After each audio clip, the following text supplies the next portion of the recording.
No,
we're trying to take a break.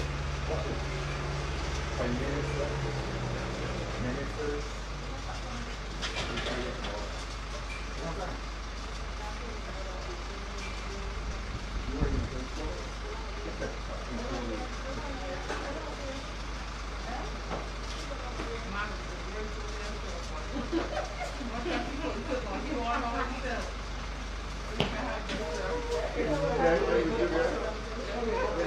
Whatever I hear, we got to do.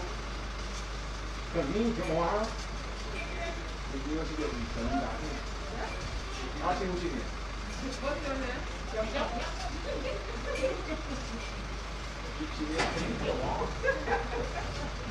I need you.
Acting Prime Minister, the Honourable Santia Bradshaw, the Minister of Health and Wellness, Lieutenant Colonel the Honourable Jeffrey Bostic, U.S. Ambassador to Barbados, the Eastern Caribbean and the OECS, Her Excellency Ms. Linda Tagliatella, senior government officials, specially invited guests, members of the media, a very good morning. And thank you for joining us here at the Grantley Adams International Airport for the ceremony to mark the arrival of more than 70,000 doses of the Pfizer vaccine, which have been kindly donated by the U.S. government. And now we will have welcome remarks by the Permanent Secretary in the Ministry of Foreign Affairs and Foreign Trade, Ms. Simone Rudder. Thank you, Ms. Lord. Thank you.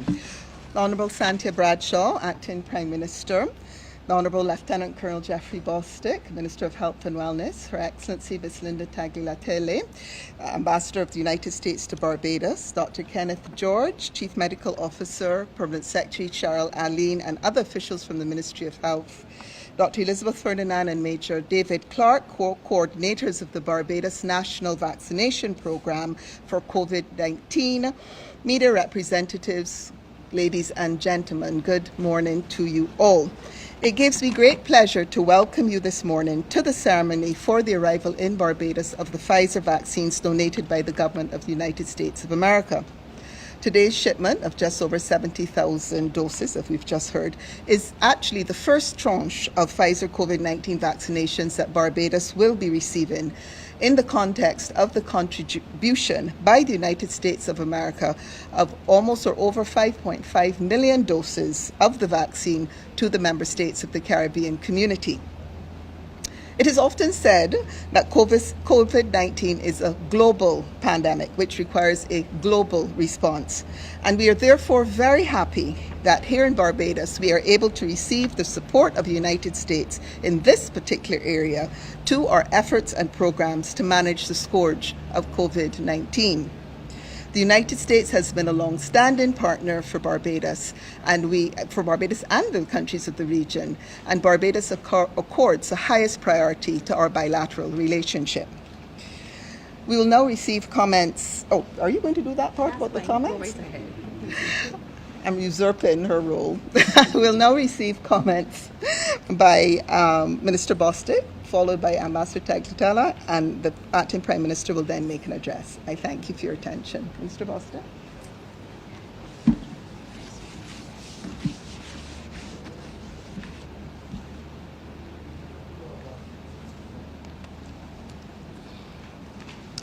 Acting Prime Minister, Your Excellency and staff of the Embassy of the United States of America, Permanent Secretaries, Chief Medical Officer, Major Clark and Dr. Ferdinand, coordinators of the nation's vaccination program, members of the media, ladies and gentlemen, good morning. We are here another time, and each time that I come here, for me, represents a very big step forward in our quest to make vaccines available to all Barbadians and all residents of Barbados. And I say it's a giant step given the current vaccine climate that we have globally. And so today takes us a bit forward in this regard. I'm also very happy today because we're getting for the very first time a shipment and a donation of Pfizer vaccines. And I am very happy because this adds variety to what it is that we are offering. It gives people a choice, another choice. It provides also for the possibility of some of our students being able to access the vaccines if that decision is made at the appropriate level. So this is really a very, very good day indeed. And before I say anything else at all, Ambassador, I really would like to thank you sincerely on behalf of the Ministry of Health and Wellness, you and your team, for coordinating this aspect of it in order to get the vaccines here. I know that the Acting Prime Minister will extend other wishes later, but I think I needed to say that on behalf of the ministry that I'm responsible for. Thank you sincerely. I hope that this will now give us the chance to step up again in our fight to have Barbadians and residents of Barbados fully vaccinated. We were going quite well, but we had to slow down. And the slowdown really was primarily a result of not having vaccines available to give people who wanted to have vaccines. And so I'm excited, really looking forward to the rollout of this tranche of vaccines, and I hope that all persons who can take the vaccine will make themselves available to be able to do so. And with those few words, once again, thank you, Ambassador, to you and your team. Thank you. Thank you very much, Minister Bostic. We will now invite Her Excellency, Ambassador Tagliatella, to offer some remarks.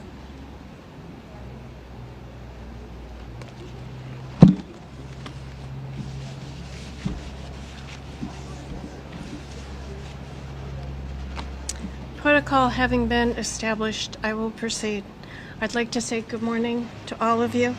I am here today as President Biden's personal representative to reaffirm our commitment to the health of the people of Barbados. The United States is proud to donate more than 70,000 COVID-19 vaccine doses free of charge to the people of Barbados. We thank the manufacturer of these vaccines, Pfizer, for their research and the work in making this donation possible. I also want to thank the people, my fellow workers in the United States government, from the White House to the CDC to my own embassy, who have spent countless hours organizing a whole-of-government global health campaign to defeat the virus. I want to thank, too, the Prime Minister, the Acting Prime Minister, and Minister Bostic for their leadership and dedication in the fight against this pandemic. And I want to say thank you to everyone on your teams for your partnership in working with the United States and the international community to restore health and prosperity in the region. In order to stop COVID, we know we must work together, and I'm so thankful that we have such outstanding partners in the government of Barbados. President Biden has committed America to providing vaccines around the world. He understands, and I understand, that no one is safe until everyone is safe. Let me say that again. No one is safe until everyone is safe. That is why I'm proud that this vaccine donation complements the vaccines that the United States has already made available to Barbados through the COVAX faculty. Through COVAX and the $4 billion contribution the United States has made to the global vaccine effort, we helped deliver more than 100,000 AstraZeneca vaccines to Barbados in April and May. Now, in August, we are donating 70,000 more of the Pfizer vaccine. And why? Once again, because no one is safe until everyone is safe. The Pfizer vaccine is the only vaccine approved for use in children as young as 12 years old. All vaccines that the United States government donates are approved by the United States Food and Drug Administration and the World Health Organization. These are the same vaccines that are available to Americans and are the same doses that are being shared across the globe.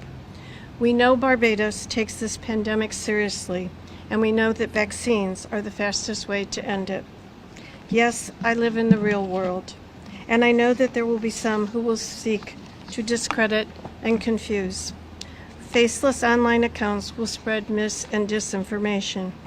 But the fact is, too many Barbadians, both on this island and in the United States, have died from COVID-19. Our cooperation today says that we choose science, facts, transparency, and saving lives. Since the beginning of the pandemic, the United States provided more than $4 million in COVID-19 response to the Eastern Caribbean.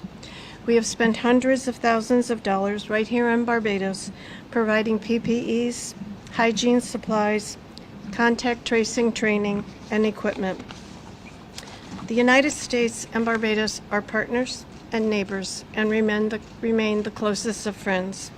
This is our shared neighborhood, and we need to work together, to and through time, when we're able once again to greet each other with hugs, enjoy a line with close friends, and know that our families and friends are safe again.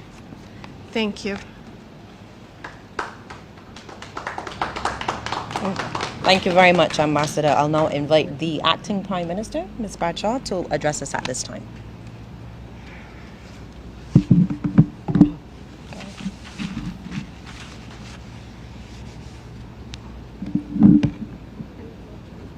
My colleague, Lieutenant Colonel Jeffrey Bostic, Your Excellency, Ambassador Tagliatelle, Chief Medical Officer and medical officials, members of the media, ladies and gentlemen.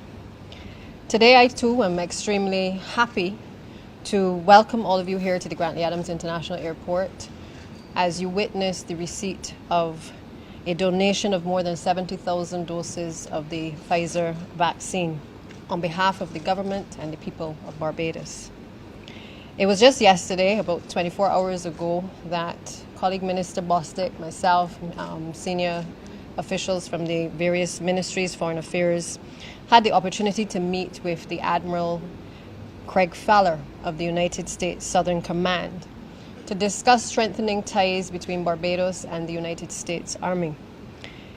We spoke about the long-standing relationship that would have existed, and we also spoke about the fact that in order for friendships to be nourished, it is important that sometimes those who are in a better position to be able to assist reach out and provide the necessary assistance, especially when there is a time of need.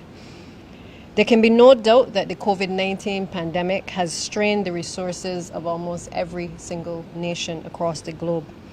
But the reality is that we didn't all enter this crisis at the same time or on the same page or even with the same resources. And therefore the impact on each country has been different. This places a moral obligation on those who are better off to lend a hand of support to those who may not be. In the Caribbean, with our tourism-dependent economies, we've been hurt more than any other. With more world travel still a fraction of what it was pre-COVID times, we're still struggling to get back on our feet. But across the region since early last year, we determined as a region that we would not be defined by the struggle we face, but by the character of the people who we are. As a region, you would have seen us over the course of the last year sharing vaccinations, sharing human resource personnel, sharing knowledge about the vaccine and certainly about in the healthcare fraternity. And we've shared our test kits as well, because just last week we had to provide some test kits, I think, down to Dominica. So we have been assisting each other as Caribbean neighbors. Whenever there's been shortages, we've come to the assistance of each other. We made sure that we operated by that old maxim, a friend in need is a friend indeed. I trust that this gift today, for which we are truly grateful, Ambassador, represents the rekindling of a Barbados-United States relationship, indeed a CARICOM-United States relationship that is far more representative of what we once enjoyed. Madam Ambassador, the government of Barbados looks forward to working with you and the Biden administration in order to achieve this. Relationships aside, however, though we cannot stray too far from the thing that has brought us here this morning, the gift of these 70,000 doses of the Pfizer vaccine, it is critically important to us because we are fully aware that despite how well we have done in managing the spread of the virus among our people, we are nowhere near where we should be at this time. Had we been living in a world where fairness and equity underpinned how we dealt with each other, things would no doubt have looked far different than they do now. Today, just over 34% of the world's population has received at least one dose of a COVID-19 vaccine, and only 16% has been fully vaccinated. Globally, 4.54 billion doses have been administered, with 36.5 million now being administered every single day. But here is the challenge. Only 1.2% of people in low-income countries have received at least one dose of the COVID-19 vaccine.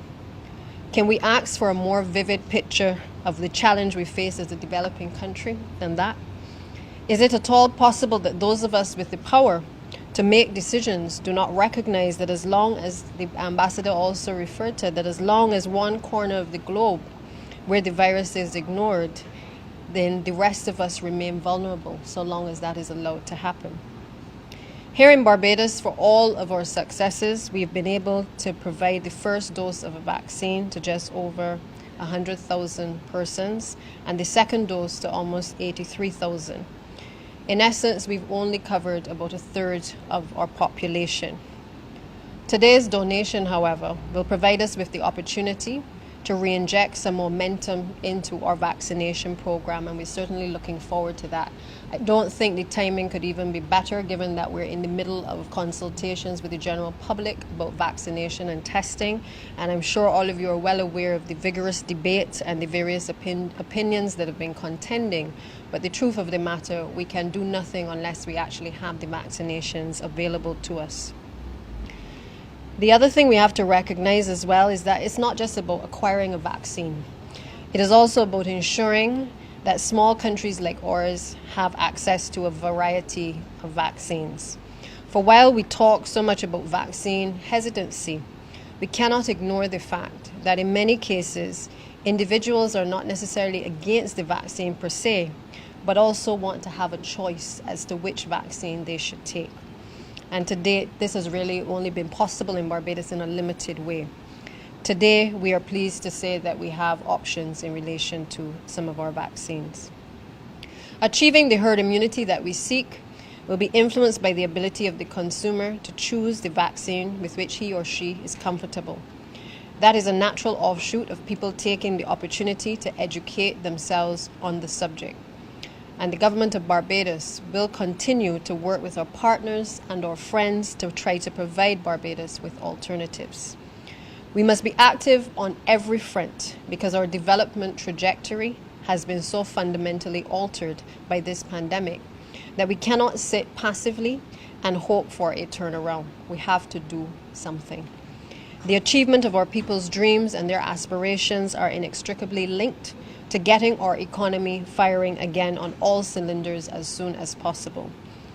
All across the world, we are hearing in some countries, borders have been closed. We're hearing the uptake in the number of cases in relation to variants. And it is worrisome, not only to other countries, but it is worrisome here to us in Barbados. We still believe that the most effective way of fighting this virus is by having persons vaccinated. The next few months are going to be critical for us. But today, with this donation, we can take fresh guard in this battle against COVID-19, a battle that is ours to win if we move forward together. I thank you.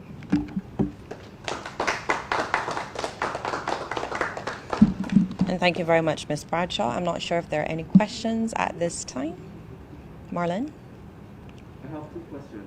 Could you give us an idea what's the expiration date on these vaccines? And if we're actively considering giving children. Ms. Bradshaw? Thank you so much. First of all, in terms of our consideration of children, I think we've always said before that we will be guided by the science. And the science obviously has indicated that certainly children from ages 12 were able to take the vaccination. Those matters are before the vaccination committee, and we're awaiting their guidance in terms of how and when we can obviously be able to have that conversation with the public.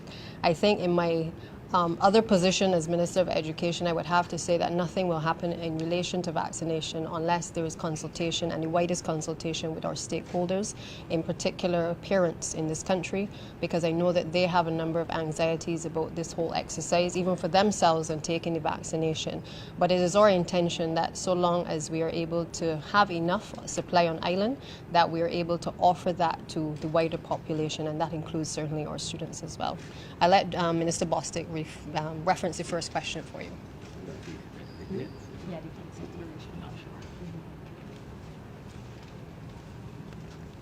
I regret to say that I don't have the dates that you're asking about because we just received the vaccines and we can get back to you later with that information, but I'm not privy to that at this point in time. Sorry about that. And to clarify, is it exactly 70,000 or we're saying over 70,000? There's 70,000, 200. Yeah, and there'll be two other shipments of that. Good morning, Minister. Can you say if you had to make any special arrangements Yes, we certainly do, and we have prepared for that. We have the adequate storage capacity, bearing in mind that this vaccine operates at a different temperature than the others that we've had before, and we have everything in place to be able to store the vaccines. Yes.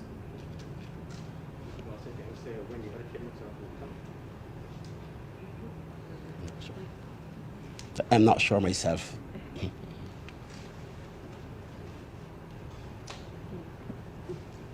I think suffice to say that, we've waited long for the other shipments to come.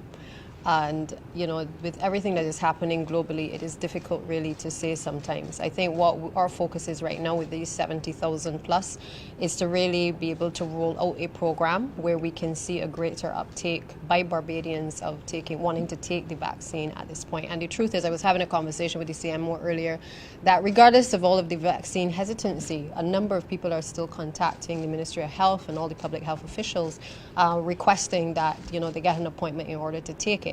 I must say as well that with this vaccine, the time frame in terms of being fully vaccinated is obviously considerably shorter than even the AstraZeneca. And I think that is perhaps is going to be what is going to motivate people as well to get it done, whether the persons are traveling, whether they're going off to university.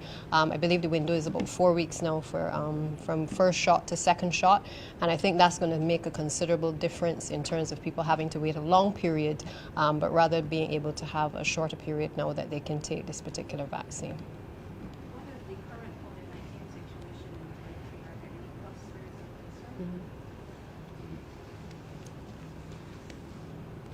of concern? Yes, we would have indicated before that there were several clusters. Most of the clusters are inactive. The cluster of concern at the moment remains what we call the bar cluster, starting with the wedding locally and then some bar hopping. That cluster is still growing. I believe my last count, I haven't seen today's results as yet, but my last count was about 49. But we've been able to contain to the extent that we have the contact tracing process has been going very, very well. And to be honest, I would like to compliment those persons who were positive for really sharing information. That has made it very much easier for us. And we've been able to quarantine persons, quarantine families in order to contain the spread. But that is the one major cluster we're looking at this point in time. And then only yesterday we started to see the development of another family cluster that we are watching. But we're on top of things where these clusters are concerned. There have been some concerns recently about delays in people getting back test results. As we anticipate an increase in flights, what assurance can you give that we have all these things in place to ensure the timely? Right. Fortunately, the delays on this occasion, I remember we had some issues back in December, January, and those issues primarily were at the lab. But the delays that we've been having, the lab has been processing the samples, but the delays had to do with some technical issues that we've had, even within the airport itself and where the persons operate. We've had to get some upgrades from the provider to be able to get more bandwidth. And also, there was a particular issue with entering the information on what we call the SHAPE app. That was causing a bit of a difficulty, again, because of the bandwidth situation. And then we've had 2 occasions where the Ministry of Information, Science and Technology, the system was out for an entire day because of issues with the provider. And once we have that, that is going to impact operations. And so there has been a delay in getting some of those results back. But I can assure you that we've met, for the most part, the 24-hour criteria in relation to getting back the test results. But in some cases, because the information was not available to send back those results, some people had some delays. There were not that many, but we've been doing very well for the last few days. I'll just add to what Minister Bostic has said that, we've also had issues with people entering incorrect information into the app as well. So it's not just the technology alone, although technology and being able to connect is a big part of it. But those are all teething issues that we're working through. I think I also want to, let the public also know that this airport wasn't built for a COVID environment. The truth of the matter is that we've had to make a lot of logistical arrangements in order to accommodate the flow of traffic through this airport. And so the gates that we're using even now to receive passengers, the Wi-Fi is adequate if it was having the persons who it was intended for. But obviously we're seeing a different flow of traffic through those particular locations based on what the public health officials have advised us to do. So we've had to increase capacity in terms of bandwidth connectivity. We've had to make sure that we test in terms of in certain areas that would not ordinarily have been built out for that purpose. And so I think we need to talk the country through the changes that have had to be made in order for people to appreciate that, yes, there may be delays from time to time, but the delays sometimes are not deliberate. There are obviously logistical issues and cost issues that we are trying to grapple with in order to make the process of coming through the airport an enjoyable one, because nobody more than us understand how important it is that when you come to Barbados, you want to feel as though this is your first time on island in some cases, and you want that the process of coming through Grantley Adams International Airport is a good one. So we're trying our best to basically settle a lot of those issues in terms of the Wi-Fi, but just to say that sometimes it is not just the issues of Wi-Fi and bandwidth. We have to deal with the issues of verification by passengers of their information, and sometimes the information goes to the wrong address. So we're working through those difficulties, and hopefully as we get the increase of additional passengers, we will be able to make that process for them a little bit more comfortable. One final question, though. Since the introduction of penalties for people trying to pass off fake test results and vaccine certificates, has anyone been charged? Anybody been charged? I'm not aware that they've been charged. I suspect that it may be in some cases a deterrent to the persons who realize that Barbados is a bit more serious about persons who present false certificates. But we have to be real. I mean, it's not just happening in Barbados. I mean, it's happening across the world. People don't necessarily like the idea of all of these changes that have had to be made in terms of being able to move from one country to the other, and people will always find ways around it. But we have certainly sent the message to the rest of the world and certainly to the region that those who travel and do so in such a way that they break our laws and put our people at risk will certainly be dealt with. Final question. Have we had to dump any vaccines, and could you give any idea if we're running too close to the expiration of the first vaccine? If you want that to further down, you can answer. Yeah.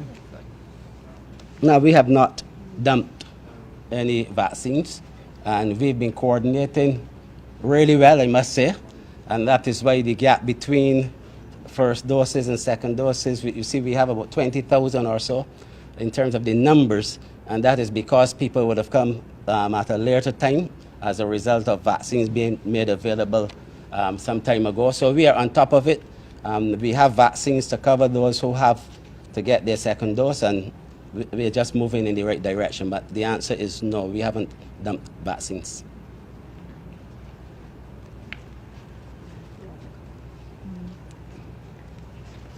Again, I want to just thank you, Ambassador, and certainly to the people of the United States of America, and certainly to the government as well for this donation.